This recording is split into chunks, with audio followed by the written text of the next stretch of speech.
Bonjour à tous. Aujourd'hui, c'est au tour du sceau de Salomon d'être sous les feux de la rampe. On l'a parfois appelé muguet du pauvre. Son nom latin, polygonatum, est issu de poly, nombreux, et gonou, genou, en référence aux nombreux nœuds du rhizome. Le sceau de Salomon est facilement reconnaissable grâce à ses tiges arquées et ses fleurs blanches en forme de petites clochettes pendantes. Le sceau de Salomon officinal, Polygonatum odoratum, est une plante rustique fréquente en France, tout comme le Polygonatum multiflorum, avec qui il partage de nombreuses propriétés. En effet, le sceau de Salomon est avant tout une plante médicinale. Attention cependant, ses baies sont toxiques pour les humains, ainsi que pour la plupart des mammifères.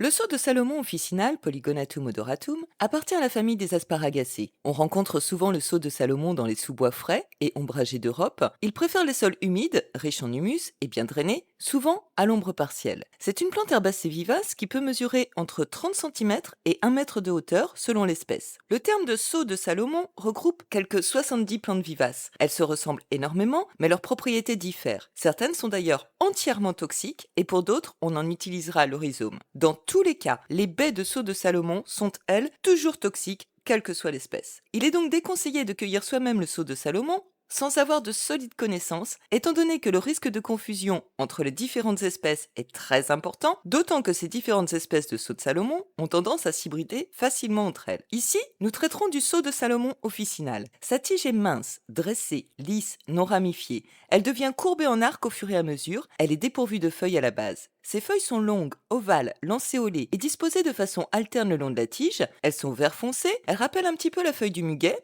ou celle de l'ail des ours, mais on distingue bien leurs nervures convergentes. Les feuilles du sceau de Salomon sont sessiles, elles sont directement rattachées à la tige, sans pétiole. Le sceau de Salomon produit des fleurs en forme de cloche, souvent disposées en grappes de 2 à 7 fleurs pendantes. Les fleurs sont blanches ou verdâtres, elles apparaissent au printemps. Ces fruits sont de petites baies, d'abord vertes, puis rouges ou noires, brillantes, sphériques. Elles sont toxiques pour l'homme, mais elles sont très appréciées des oiseaux qui dispersent ainsi les graines et en assurent la reproduction. Ces rhizomes sont épais, tubéreux, semblables à des anneaux.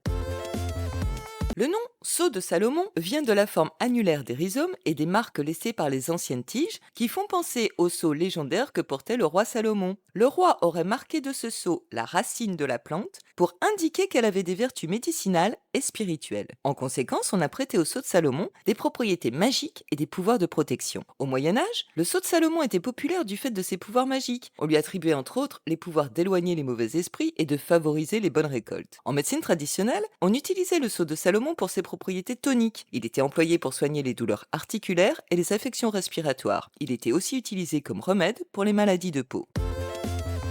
Le sceau de Salomon officinal a des propriétés anti-inflammatoires, il est utilisé dans le traitement de l'inflammation, en particulier dans les douleurs articulaires ou musculaires. La racine est souvent infusée ou utilisée en décoction pour apaiser les inflammations des muqueuses respiratoires et gastro-intestinales. Le sceau de Salomon officinal a des propriétés sédatives et calmantes. En tisane, il permet de traiter l'anxiété, le stress et les troubles du sommeil. Le sceau de Salomon officinal a des propriétés digestives. La racine du sceau de Salomon favorise la régulation du transit intestinal et elle est utilisée pour traiter les troubles digestifs comme les ballonnements et la constipation. Le sceau de Salomon officinal a des propriétés toniques et énergisantes. Il est utilisé pour tonifier le système nerveux et renforcer l'énergie vitale. Enfin, le sceau de Salomon officinal a des propriétés cicatrisantes. On peut traiter les blessures externes et les problèmes cutanés, comme les inflammations, les éruptions cutanées ou les ecchymoses, avec une décoction de racines de sceau de Salomon. Les racines ont des propriétés adoucissantes, antiseptiques et régénérantes. Elles favorisent la cicatrisation des plaies et des brûlures. Quelques précautions. En raison de la toxicité de certaines parties de la plante et des risques de confusion entre les différentes espèces, il est essentiel de ne la consommer que sous la supervision d'un professionnel qualifié.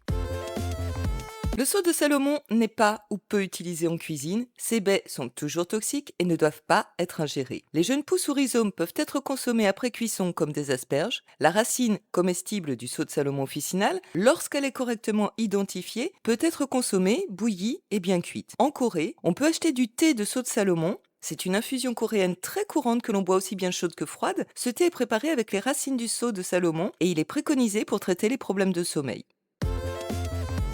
La récolte des rhizomes de sceau de Salomon peut se faire toute l'année, bien qu'il soit coutume de les prélever en automne après que les fruits aient mûri, et bien sûr, il faut les faire bouillir pour éliminer toute toxicité. Les jeunes pousses peuvent se récolter au printemps.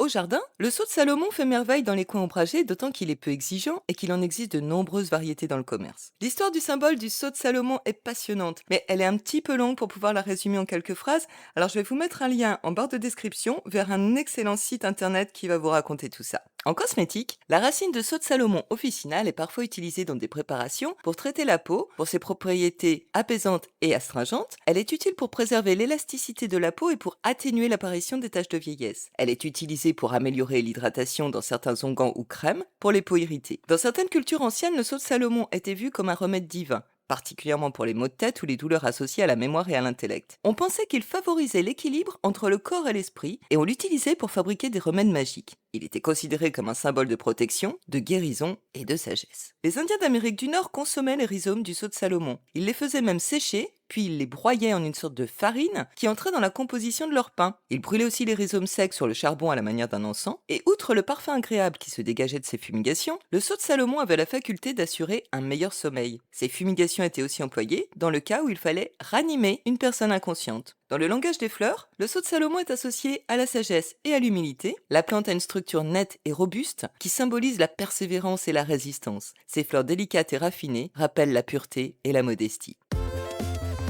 Bref, le sceau de Salomon est une plante élégante et mystérieuse avec son port arqué et ses fleurs en clochette. Il habille les sous-bois de ses guirlandes odorantes. Le sceau de Salomon a quelques propriétés médicinales intéressantes, mais le risque de confusion interespèces est tellement important qu'il vaut mieux se garder de le cueillir. Le sceau de Salomon mérite d'être connu et reconnu autant pour son charme que pour sa toxicité. À bientôt!